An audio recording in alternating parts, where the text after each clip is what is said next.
A paz do Senhor, meus queridos. Estamos de volta mais uma vez em nosso canal Ensinador Cristão.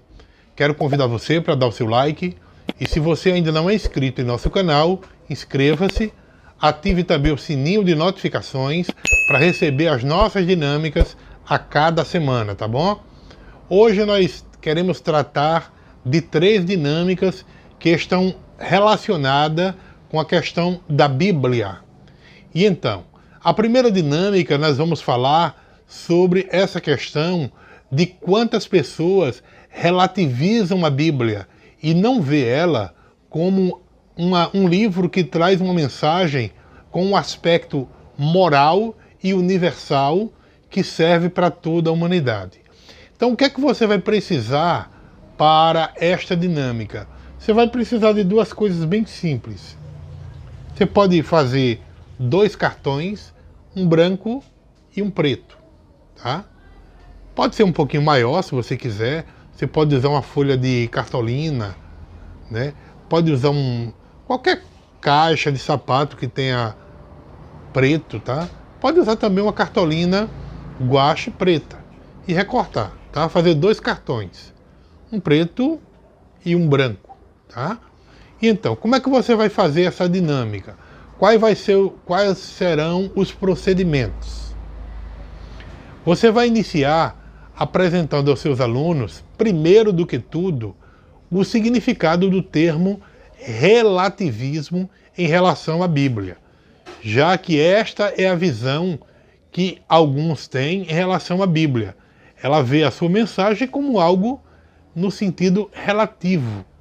E então, você vai explicar que estudiosos do nosso tempo têm denominado esse nosso tempo como um tempo chamado de pós-modernidade. Essa nomenclatura, ela revela que o momento histórico em que nós estamos vivendo é um momento que segue o período da modernidade e aí dá essa continuação, né, chamando de pós-modernidade. No entanto, a relação entre um momento histórico, que é o momento da modernidade, e o outro momento que nós estamos vivendo, que eles chamam de pós-modernidade, não é apenas temporal ou histórico, mas também conceitual e cultural. Ou seja, a pós-modernidade não apenas é um período que segue a modernidade em termos temporais, mas é um período que segue a modernidade conceitual e cultural. Ou seja, ela rompe, de certa forma, com os aspectos do modo de pensar, de viver e de se organizar que era próprio da modernidade. Ao contrário da modernidade, o nosso tempo ele tem como princípio o chamado relativismo. Neste aspecto denominado de relativismo, eles têm valorizado mais o particular em detrimento do universal. Tá? Então, após a chamada pós-modernidade, ela abandonou a ideia de absolutos e assumiu o chamado relativismo.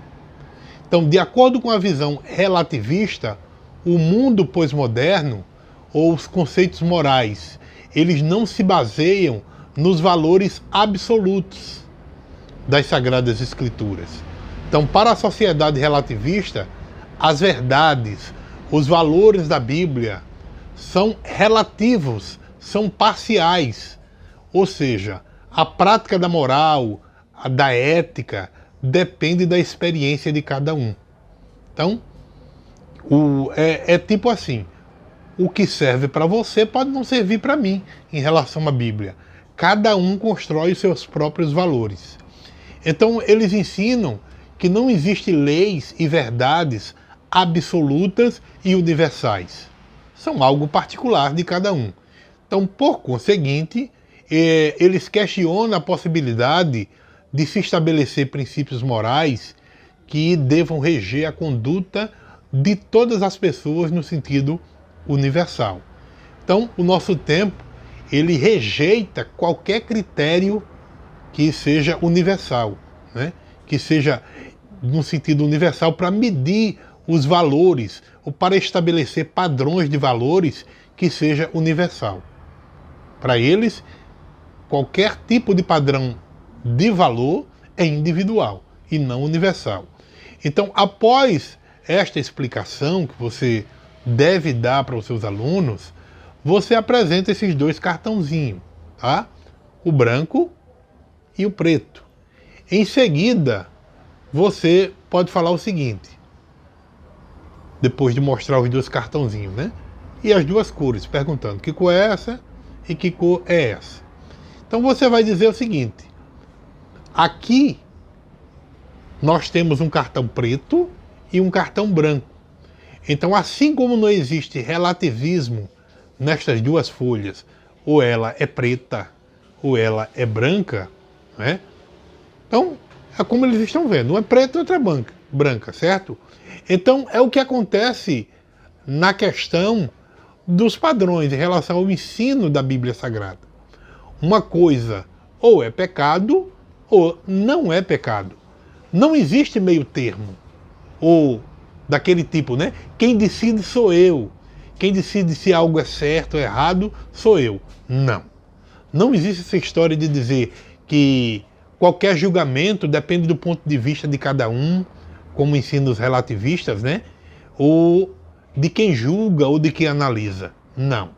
A Bíblia ela tem os seus padrões morais que devem ser seguidos por todos aqueles que desejam servir ao Senhor com fidelidade ou que também desejam ao Senhor, servir ao Senhor, né, de forma que agrade a Deus. Romanos capítulo 12, versículo 2 diz o seguinte, e não vos conformeis com este mundo, mas transformai-vos pela renovação da vossa mente. Então, os princípios e os preceitos bíblicos são absolutos. Ou é uma coisa ou é outra. Então, se eles são absolutos, eles não são alvo de contradição, porque é algo completo, é algo total, é algo que está acima de tudo e de todos. Estes são os valores da Bíblia, tá? Então, os princípios e preceitos bíblicos, eles são imutáveis. Da mesma forma como Deus não muda, os princípios da Bíblia também não mudam. Suas ordenanças também permanecem para sempre, inalteradas, pois são plenamente completas e atuais para o ser humano de qualquer época, de qualquer tempo. Então os princípios e os preceitos bíblicos, eles são universais. Em outras palavras, eles não foram estabelecidos apenas para determinado período ou para um determinado grupo. Não, de forma nenhuma. A humanidade de todos os tempos, elas devem viver esses princípios. Então é muito importante você mostrar os dois cartãozinhos, para poder mostrar isso. Ou o cristão é uma coisa, ou ele é outra. Tá? São princípios absolutos. O preto e o branco. São princípios absolutos. Não existe meio termo. Assim também são os princípios da Bíblia. Tá certo? A nossa segunda dinâmica, eu quero mostrar para vocês e apresentar, né, algo bem interessante. Vocês podem usar tanto uma foto de uma boca amordaçada, ou você convida um aluno e pode colocar uma mordaça na boca dele. Tipo assim, olha. Uma fita adesiva, por exemplo. Né? E colocar uma fita adesiva impedindo que ele fale. Tá? Então você pode usar isso. Ou uma foto de alguém amordaçado, ou então uma fita adesiva amordaçando o seu aluno e colocando ele na frente da sala. Então o que é que você vai mostrar para os seus alunos? A primeira coisa é o que está acontecendo nos dias atuais. Tanto mostrando a foto, como você mostrando o seu aluno com a boca amordaçada. Você vai mostrar para os seus alunos essa visão impactante, mostrando a criminalização da opinião e da verdade que está acontecendo nos dias atuais. Por exemplo, já existe votação no Congresso, né, para tentar criminalizar o uso da palavra Bíblia fora do contexto da igreja. Então, quem fizer isso, quem falar de Bíblia fora do contexto da igreja, pode ser até punido. Então vocês imaginem, já estão tentando criar leis, inclusive em alguns estados, isso já está tentando prevalecer, onde querem proibir o cristão de pregar nas ruas do Brasil e combater o pecado. Então vocês imaginem a situação que nós estamos vivendo nos dias atuais. Então, para muitos, combater algumas práticas pecaminosas passou a ser chamado de quê? De preconceito religioso. Então você vai ilustrar isso ou usando a fita adesiva ou uma foto com alguém com a boca amordaçada, tá certo? Para ilustrar essa dinâmica. A nossa terceira dinâmica, nós vamos falar sobre a Bíblia como um livro inspirado por Deus. Então, o que é que você pode fazer nesta dinâmica? Você vai usar 3 frases e escrevê-la em um papel. Pode escrever com uma caneta esferográfica, pode fazer digitado, né, no computador. Mas são 3 frases bem curtas que você vai fazer. Na verdade, é melhor você ter essas frases em mente. Não precisa você colocar num papel. Você pode colocar se você quer guardar ela para não esquecer. Tudo bem. Digitaliza, né? Digita no computador, imprime, coloca num papel, para não esquecer, é bom. Mas o que é que você vai fazer ao chegar na sala de aula? Além dessas 3 frases, quais são elas? A primeira frase, Deus é bom. Essa é a primeira frase. Segunda frase, Deus é amor. Terceira frase, Jesus salva. Vou repetir. Primeira frase, Deus é bom. Segunda frase, Deus é amor. Terceira frase, Jesus salva. Além dessas 3 frases que você precisa ter ou em mente ou escrita em um papel, você vai precisar também de 3 folhas, tá? Você vai precisar de 3 folhas. 3 folhas de papel A4, ofício, enfim. Você vai usar. Ou então você pode pegar uma dessa e dividir em 3 partes. Tudo bem, tá? Não tem problema algum, porque você vai usar essas frases curtas, então não há problema algum. Outra coisa também que você vai precisar, 3 lápis ou 3 canetas, certo? E você vai se utilizar também de 3 alunos na sua sala. Então, como é que você vai fazer esta dinâmica? Quais são os procedimentos? Bom, você vai escolher um momento exato para a elaboração dessa dinâmica. Muita gente até pergunta, professor Roberto, qual o momento que eu devo aplicar essa dinâmica? Antes do ensino? Depois? É muito importante você entender de que uma dinâmica, eu não posso aqui estabelecer um momento exato, porque você como professor é que tem que ter essa sensibilidade de entender qual momento exato você deve aplicar a dinâmica. Às vezes o momento exato é no meio da aula, às vezes o momento exato é no final. Enfim, você precisa ter essa sensibilidade para poder compreender o momento de você aplicar a dinâmica. Então você vai convidar 3 alunos, aí você vai explicar que vai falar uma frase no ouvido de cada um e que eles terão como responsabilidade escrever tudo o que for falado na folha de papel que você vai passar para a mão deles, tá? Então foram selecionadas 3 folhas ou 3 pedaços de uma folha. Então eles vão ter essa responsabilidade. Você vai falar no ouvido e eles vão ter a responsabilidade de escrever, porque você vai entregar uma caneta a cada um. Entrega a caneta e eles vão escrever a frase que você vai falar no ouvido. E que frases são essas? as 3 que eu falei no início. Para um aluno, você vai falar a frase: Deus é bom. Ele vai escrever e guardar com ele. Para o outro aluno, você vai falar a frase: Deus é amor. Ele vai escrever e guardar com ele. Terceiro aluno: Jesus salva. Também vai escrever e guardar com ele. E aí o que é que vai acontecer?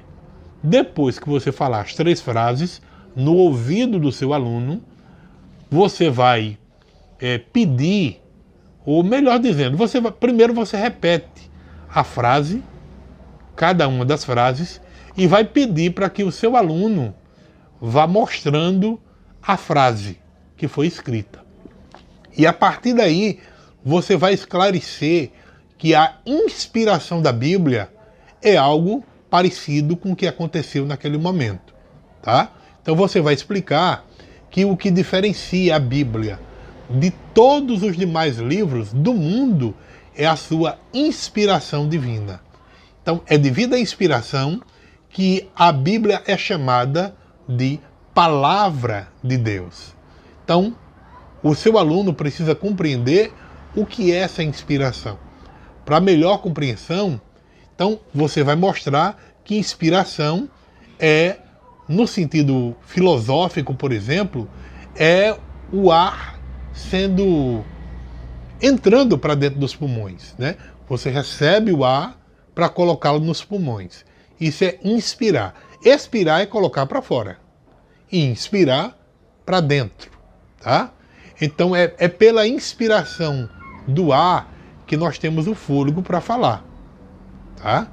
Então quando nós estamos falando, o ar está sendo expelido dos pulmões. E quando eu estou puxando, estou inspirando o ar. Pois bem, então para falar da palavra de Deus, através dos escritores sagrados, né, e falar sobre a questão da inspiração, então foi isso que aconteceu. Do mesmo jeito que você falou no ouvido do seu aluno, ele ouviu, assimilou, colocou para dentro, né, de si e escreveu no papel, a mesma coisa aconteceu com os escritores da Bíblia. Foi essa influência sobrenatural do Espírito Santo falando aos escritores da Bíblia, capacitando ele a receber e a escrever a mensagem sem mistura e sem erro. Então, esse grande exemplo é muito importante você mostrar, né? O exemplo de você falando para o seu aluno e eles escrevendo e você conferindo se realmente eles escreveram o que você mandou, tá bom? Use isso e eu tenho certeza que os seus alunos vão compreender muito bem a questão da inspiração da Bíblia. Espero que essas dinâmicas ajudem você na aplicação do ensino da Palavra de Deus. Que Deus te abençoe, em nome de Jesus.